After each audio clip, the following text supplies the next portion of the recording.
नमस्कार, capital TV Bihar देख रहे हैं आप। आज स्पेशल स्टोरी में बात होगी बिहार की सियासत की। बिहार की सियासत हमेशा से एक रंगीन और तीखा रणक्षेत्र रही है, जहां जाति की गणित और बयानबाजी का बोलबाला रहता है। हाल ही में आरजेडी के सुप्रीमो लालू प्रसाद यादव द्वारा प्रधानमंत्री नरेंद्र मोदी और मुख्यमंत्री नीतीश कुमार पर कटाक्ष ने एक नया सियासी तूफान खड़ा कर दिया। गया में मोदी की यात्रा को लेकर शुरू हुआ ये विवाद बिहार की राजनीति का एक नमूना है, जहां बयानबाजी न सिर्फ हथियार है बल्कि रणनीति का हिस्सा भी है। बीजेपी और जेडीयू, जो बिहार में एनडीए के प्रमुख सहयोगी है, उसने इस हमले का करारा जवाब दिया है, जिससे ये सियासी जंग और दिलचस्प हो गई है। तो क्या है इस विवाद की बारीकियां, बिहार की रणनीति पर इसके प्रभाव और बीजेपी जेडीयू की रणनीति स्थिति को देखेंगे। साथ ही ये भी समझेंगे कि क्यों ये नैरेटिव एनडीए की मजबूत शासन और विकास की नीति के पक्ष में है। विवाद की शुरुआत लालू यादव के उस तंज से हुई जो उन्होंने गया में मोदी की यात्रा से पहले सोशल मीडिया पर कसा। गया अपने पिंडदान के लिए जाना जाता है और इसी को देखते हुए लालू ने अपने चिर परिचित अंदाज में कहा कि मोदी गया में नीतीश कुमार और उनकी पार्टी जेडीयू के सियासी पिंडदान करने जा रहे हैं। और ये बयान न सिर्फ तीखा था बल्कि 2025 के विधानसभा चुनावों से पहले एनडीए के विश्व संहिता को कमजोर करने की एक सोची समझी चाल थी। पिंडदान का जिक्र, जो हिंदू रीति में मृतकों के अंतिम संस्कार से जुड़ा है, लालू ने नीतीश को एक खत्म होती सियासी ताकत और पीएम मोदी को उनके पतन के सूत्रधार के रूप में पेश करने के लिए किया। ये बयान लालू की उस शैली को दर्शाता है जिसमें हास्य और आक्रामकता का मिश्रण होता है, और इसका मकसद था अपने समर्थकों को एकजुट करना और एनडीए की एकता पर सवाल उठाना। लेकिन बीजेपी और जेडीयू ने इस हमले का जवाब देने में देर नहीं की। बीजेपी नेता नीरज कुमार ने पलटवार करते हुए कहा कि पिंडदान नीतीश का नहीं बल्कि तेजस्वी यादव आरजेडी के युवा चेहरे का हो रहा है, और वो भी सिमरिया में उनकी सियासी अंत्येष्टि के साथ, जिसका पिंडदान मोदी गया में करेंगे। ये जवाब न सिर्फ तीखा था बल्कि रणनीतिक भी था। बीजेपी ने लालू के बयान को एक मौके में बदल दिया जिससे आरजेडी की कमजोरियां को उजागर किया जा सके।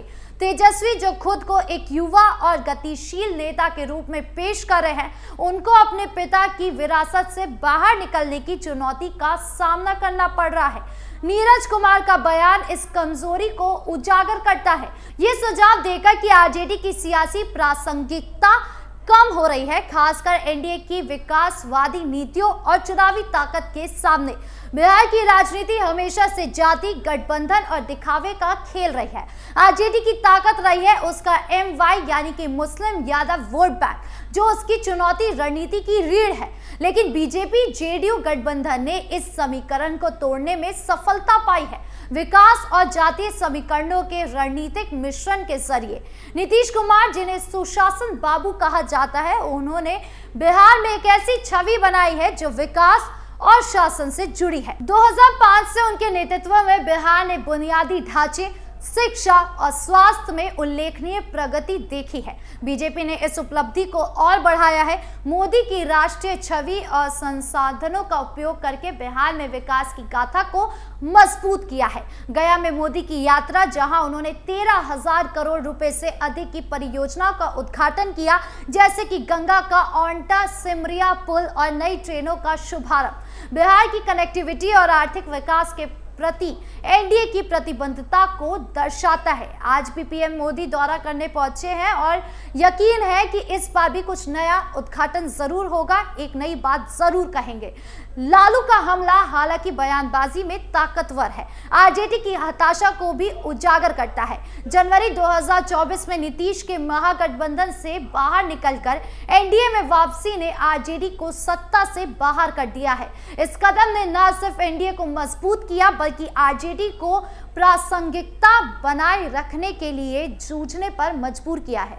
लालू का पिंडदान वाला तंज भले ही सुर्खियां बटोरने में कामयाब रहा, लेकिन ये आरजेडी के शासनकाल की खामियों को छिपा सकता है। 1990 के दशक में लालू और उनकी पत्नी राबड़ी देवी के शासन को जंगल राज के रूप में जाना जाता था, एक दौर जो अपराध, जातीय हिंसा और आर्थिक ठहराव से भरा था। उनके विपरीत नीतीश के नेतृत्व में एनडीए में कानून व्यवस्था, सड़क निर्माण और सामाजिक कल्याण योजनाओं पर ध्यान देकर इस छवि को बदलने की कोशिश है। लालू की जाति आधारित बयानबाजी उन मतदाताओं को दूर कर सकती है जो अब विकास और प्राथमिकता देते हैं। बीजेपी का जवाब नीरज कुमार के जरिए न सिर्फ रक्षात्मक था, बल्कि आरजेडी की कमजोरियों को उजागर करने का एक रणनीतिक प्रयास भी था।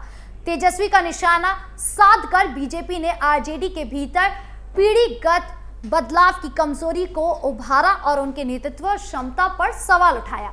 तेजस्वी ने बेरोजगारी और शिक्षा जैसे मुद्दे पर ध्यान देकर खुद को युवा केंद्रित नेता के रूप में पेश करने की कोशिश की है, लेकिन उनके नेतृत्व को अभी तक उनके पिता की छत्रछाया से बाहर निकलने का मौका नहीं मिला है। बीजेपी का पलटवार इस कमजोरी को उजागर करता है। इसके अलावा गया में मोदी की विकास परियोजना पर जोर एनडीए की उन मतदाताओं से अपील करने की क्षमता को दर्शाता है जो प्रगति और विकास को महत्व देते हैं।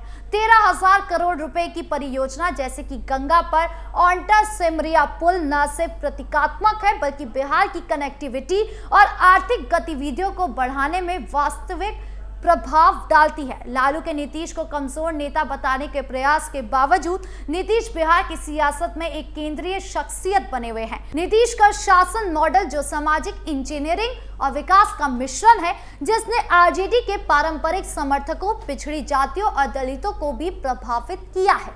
7 निश्चय जैसे कि कार्यक्रम जो महिलाओं के सशक्तिकरण, शिक्षा और ग्रामीण बुनियादी ढांचे पर केंद्रित है, उन्होंने उन्हें विधिक समुदाय से समर्थन दिलाया है। बीजेपी का समर्थन नीतीश की विश्वसनीयता को और बढ़ाता है, क्योंकि मोदी की राष्ट्रीय छवि और संसाधन जेडीयू की क्षेत्रीय अपील को मजबूत करते हैं। साथ में वो आरजेडी की विभाजनकारी बयानबाजी के सामने एक मजबूत चुनौती पेश करते हैं। 2025 के विधानसभा चुनावों के नजदीक आते ही एनडीए की एकजुटता और विकास के केंद्रित नैरेटिव इसे और मजबूत बनाता है। नीतीश की एनडीए में वापसी ने गठबंधन की चुनावी संभावनाओं को और सुदृढ़ किया है। बीजेपी की संगठनात्मक ताकत और मोदी की लोकप्रियता नीतीश के जमीनी जुड़ाव के साथ मिलकर एक ऐसी ताकत बनाती है जिसका मुकाबला करना आरजेडी के लिए मुश्किल है।